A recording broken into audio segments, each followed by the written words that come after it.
মানে তাহলে তো উনি ওর কোলে বসার সুযোগ না পেয়ে ওই ভদ্রলোকের কোলেই বসতেন, এমন ধারা কাণ্ড বাধত না। আরে কেন বসবো আমি? তুমি বললেই আমি বসবো?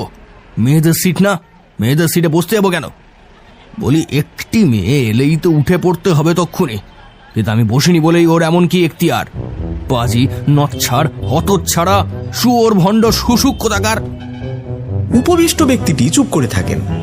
শুশুক শুনেও তার মুখভাবের কোনো বৈলক্ষণ্য দেখা যায় না, কিন্তু মেয়েটির গলায় প্রতিবাদের সুর অর্ধোচ্চারিত হয়।